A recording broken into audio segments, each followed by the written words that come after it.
నమస్తే, welcome to I news. ఆ ఆరుగురు ప్రజల్లో అభిమానం, ఆదరణ ఉన్నవాళ్ళు, సొంతంగానే బలం, బలగం, ఆర్థిక వనరులున్నవారు, ఇక పార్టీలతో సంబంధం లేకుండా సొంతంగా గెలిచి నిలిచే సత్తా కలిగిన వారు, ఎప్పటికైనా ముఖ్యమంత్రి కావాలని బలంగా కోరిక కలిగిన వారు. కానీ వారికి సొంత పార్టీలో ముఖ్యమంత్రి అయ్యే అవకాశం ప్రస్తుతానికైతే లేదు. వారి పార్టీ గెలిచినా సరే వారు మాత్రం సీఎం కాలేరు. అప్పుడు వారు ఏం చేస్తారు? ఉన్న పార్టీలోనే ఉండి సమయం కోసం వేచి చూస్తారా? అవకాశాలు సృష్టించుకుని నిర్ణయం తీసుకుంటారా?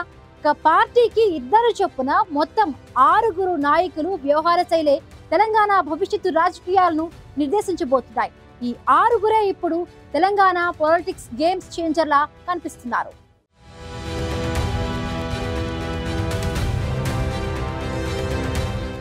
కాంగ్రెస్, బీఆర్ఎస్, బీజేపీ ఇలా పెద్ద పార్టీల రూపంలో తెలంగాణ రాజకీయ ముఖ చిత్రం కనిపిస్తుంది. కానీ వాస్తవానికి తెలంగాణ రాజకీయాలు వ్యక్తుల చుట్టూనే తిరుగుతాయి. పార్టీ ఎంత బలంగా ఉన్నప్పటికీ ఆ పార్టీలోని నాయకులను కాపాడుకోలేకపోతే ఖతమే. 2014 ఎన్నికల్లో కాంగ్రెస్, తెలుగుదేశం పార్టీలోని ముఖ్యమైన నాయకులు బీఆర్ఎస్లో చేరడం వల్లే అప్పుడు గులాబీ పార్టీ స్వల్ప తేడాతో అధికారంలోకి రాగలిగింది. 2023 అసెంబ్లీ ఎన్నికల్లో కూడా ఈటెల రాజేందర్, పొంగులేటి, తుమ్మల, జూపల్లి, రాజగోపాల్ రెడ్డి, వివేక్ లాంటి ముఖ్యమైన నాయకులు బీఆర్ఎస్, బీజేపీకి దూరం కావడం వల్లే కేసీఆర్ గద్దె దిగాల్సి వచ్చింది.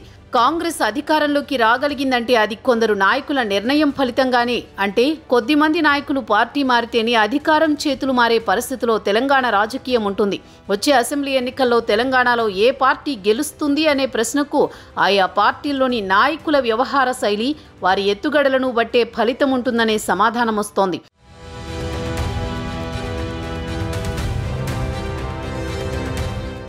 తెలంగాణలోని అన్ని రాజకీయ పార్టీలు అంతర్గత పోరు తారాస్థాయికి చేరుకుంది.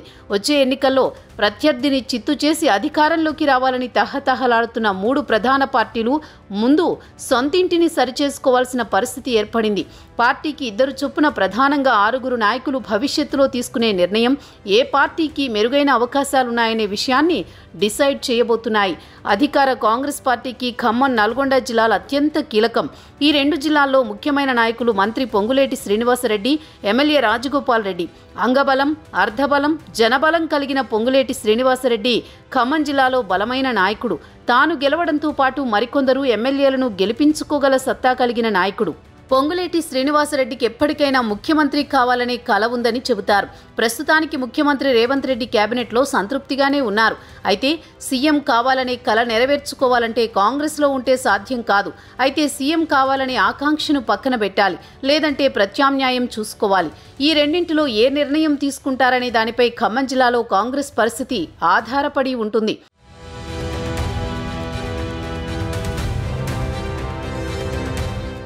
నల్గొండ జిల్లాలో బలమైన నాయకుడు మునుగోడు ఎమ్మెల్యే కోమటిరెడ్డి రాజగోపాల్ రెడ్డి.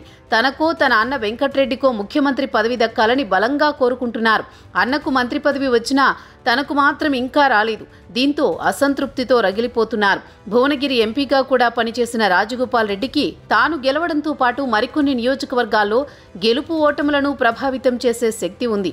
అలాంటి రాజగోపాల్ రెడ్డి భవిష్యత్తులోనూ కాంగ్రెస్ పార్టీలోనే కొనసాగుతారా, లేదంటే మరో నిర్ణయం తీసుకుంటారా అనే అంశంపై నల్గొండ జిల్లాలో కాంగ్రెస్ విజయావకాశాలు ఆధారపడి ఉంటాయి.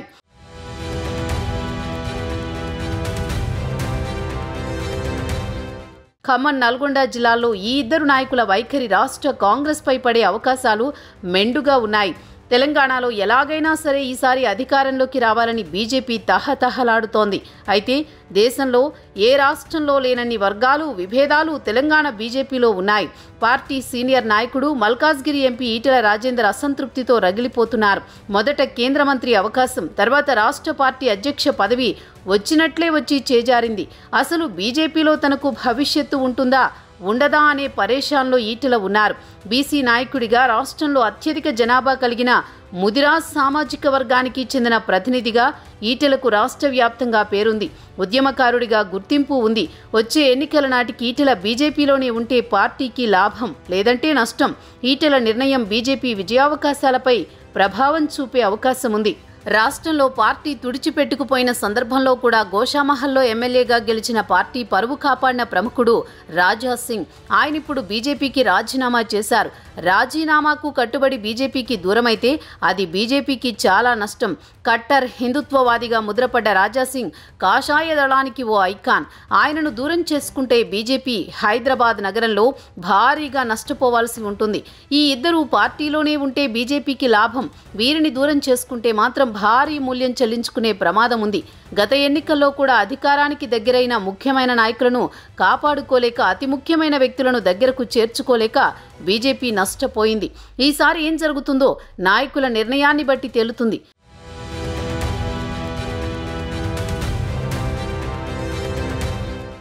ఇక ప్రతిపక్ష బీఆర్ఎస్ పార్టీ మళ్లీ అధికారంలోకి రావడం కూడా పార్టీలోని ఇద్దరు ప్రధాన నాయకుల వైఖరిపైనే ఆధారపడి ఉంది.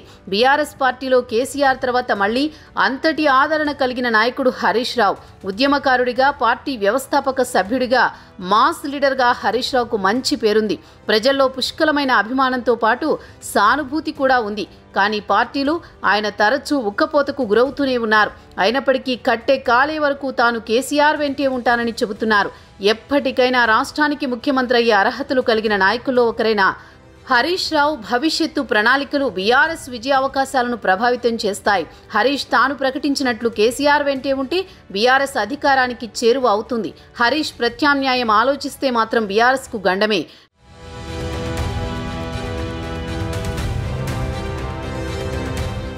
బీఆర్ఎస్ పార్టీలో మరో ముఖ్యమైన నాయకురాలు ఎమ్మెల్సీ కవిత కదలికలు ఆసక్తికరంగా ఉన్నాయి. తనకు ముఖ్యమంత్రి కావాలనే కోరిక ఉందని బహిరంగంగానే ప్రకటించుకున్న కవిత పార్టీలోనే ఉంటారా, ఉండరా అనేది తేలాల్సి ఉంది. తండ్రి కేసీఆర్ నాయకత్వాన్ని మాత్రమే అంగీకరిస్తానని చెప్పే కవిత అన్న కేటీఆర్ నాయకత్వాన్ని తిరస్కరిస్తోంది.